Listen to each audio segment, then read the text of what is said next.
जय हिंद दोस्तों, स्वागत है आपका अपना यूट्यूब चैनल शिशु जीएस में। दोस्तों आज की इस वीडियो में हम बात करने वाले हैं जो BSF head constable radio operator और रेडियो मैकेनिक का जो वैकेंसी निकल कर आया है उसके बारे में। इससे रिलेटेड जितने भी इंफॉर्मेशन है जैसे कि टोटल पोस्ट कितने हैं, एज लिमिट क्या है और इसके लिए एलिजिबिलिटी क्राइटेरिया क्या है और कितना इसका हाइट रखा गया है। ठीक है, ये सारी जानकारी मैं आपके साथ साझा करने वाला हूँ, तो आप लोग वीडियो को शुरू से लास्ट तक जरूर देखिएगा। दोस्तों अगर आप इस चैनल पर नए हैं तो चैनल को सब्सक्राइब कर देंगे और वीडियो को लाइक कर देंगे। तो चलिए वीडियो शुरू करते हैं। देखिए दोस्तों, जो बीएसएफ के द्वारा वैकेंसी निकला है वो BSF head constable radio operator और रेडियो मैकेनिक का निकल कर के आया है। ठीक है, जिसका जो ऑनलाइन स्टार्टिंग डेट था वो 22 अप्रैल को ही था, यानी कि 22 अप्रैल से इसका फॉर्म ऑनलाइन शुरू हो चुका है। अगर अभी तक आप फॉर्म अप्लाई नहीं किए हैं तो आप जा कर के फॉर्म को अप्लाई कर दीजिए, क्योंकि होता क्या है कि बहुत से लोग लास्ट डेट का इंतज़ार करते हैं और बाद में जो है इसका सर्वर जो है डाउन हो जाता है। तो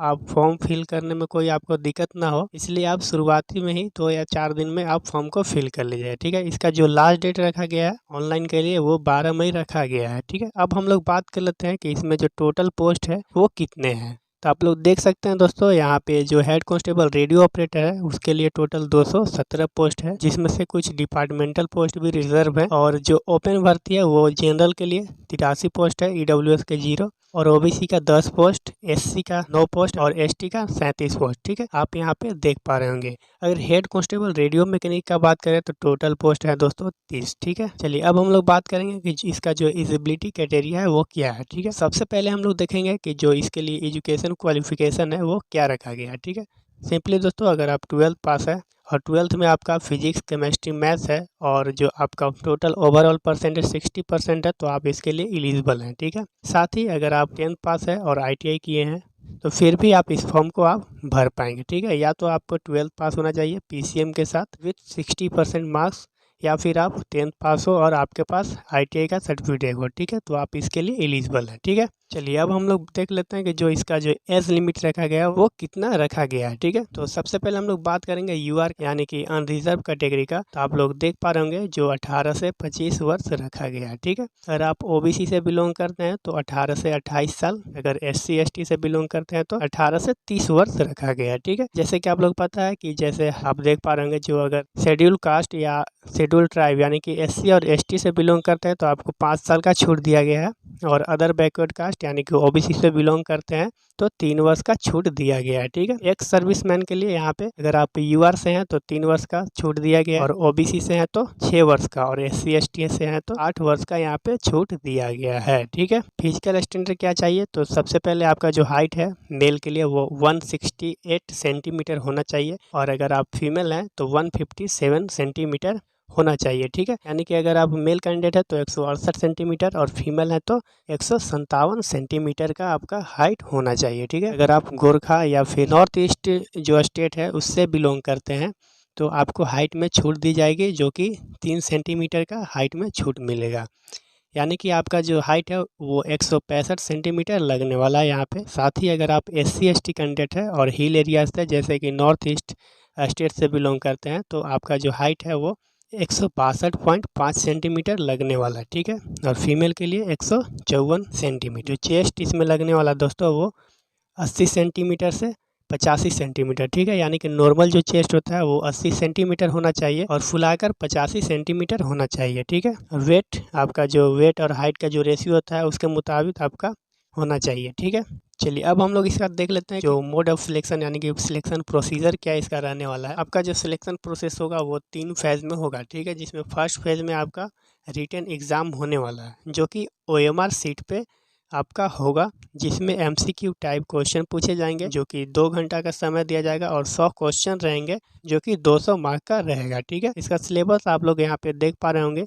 जो आपका सिलेबस है वो 4 पार्ट में डिवाइड है, फिजिक्स, मैथमेटिक्स, केमिस्ट्री, इंग्लिश और जीके। ठीक है, फिजिक्स का बात करेंगे तो फिजिक्स का टोटल 40 क्वेश्चन आएंगे जो कि 80 मार्क्स का होगा, और मैथमेटिक्स का बात करेंगे तो 20 क्वेश्चन आएंगे जो कि 40 मार्क्स का होगा। केमिस्ट्री आपसे 20 क्वेश्चन का ही पूछा जाएगा जो कि 40 मार्क का होगा, और इंग्लिश और जीके 20 क्वेश्चन आएंगे जो कि 40 मार्क्स का आएगा, ठीक है। और जो क्वेश्चन का लेवल है वो 10+2 इंटरमीडिएट या CBSE जो भी आपका स्टेट बोर्ड होता है उससे ही पूछे जाएंगे, ठीक है। इसमें निगेटिव मार्किंग भी रखा गया है दोस्तों, जो कि 0.25 का निगेटिव मार्किंग है, ठीक है।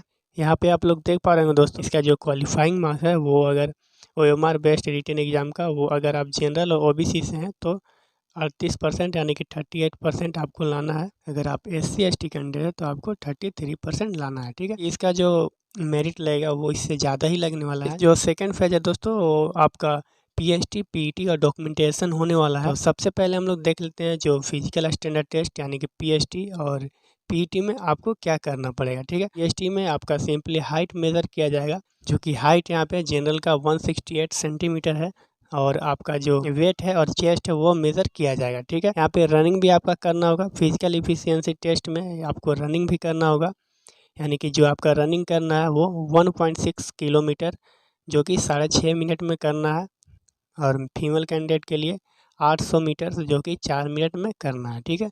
लॉन्ग जंप भी यहाँ पे 11 फीट करना है, जिसमें आपको 3 चांस दिए जाएंगे। अगर आप फीमेल हैं तो लॉन्ग जंप आपके लिए 9 फीट है, जो कि आपको भी 3 चांस दिए जाएंगे, ठीक है। हाई जंप यहाँ पे 3.5 फीट का है, इसमें भी 3 चांस दिया जाएगा। अगर आप फीमेल हैं तो आपको 3 फीट आपको हाई जंप करना है, ठीक है। आपको भी यहाँ पे 3 चांस दिया जाएगा, ठीक है। फिर आपको यहाँ पे कराया जाएगा डॉक्यूमेंटेशन, यानी कि डॉक्यूमेंट क्या क्या लगने वाला है, तो आप लोग यहाँ पे देख पा रहे होंगे।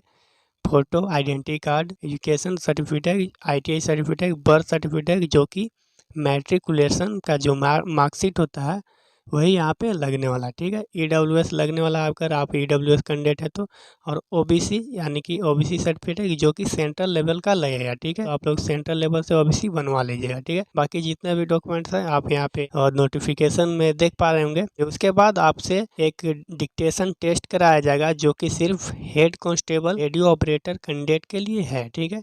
जिसमें आपसे इंग्लिश में राइटिंग कराया जाएगा, जो कि 150 वर्ड का होगा, और ये 50 मार्क का होगा, ठीक है।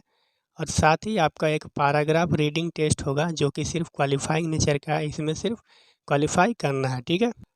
जो आपका इंग्लिश राइटिंग होगा दोस्तों, उसमें अगर आप एक सिंगल लेटर मिस्टेक करते हैं तो उसमें 0.5 मार्क्स आपका जो कट जाएगा, और अगर आप एक वर्ड मिस्टेक करते हैं तो 1 नंबर आपका काट लिया जाएगा, ठीक है। तो आप इस पर ध्यान दीजिएगा, ठीक है। जो थर्ड फेज होगा दोस्तों वो आपका मेडिकल टेस्ट होने वाला है। जैसे ही आप मेडिकल टेस्ट में पास कर जाएंगे उसके बाद आपका मेरिट लिस्ट लगेगा, और साथ ही अगर आपका नाम मेरिट लिस्ट में होगा तो आपका जो ज्वाइनिंग लेटर है वो आपको दे दिया जाएगा, ठीक है। तो इतना आप लोग समझ पाओगे।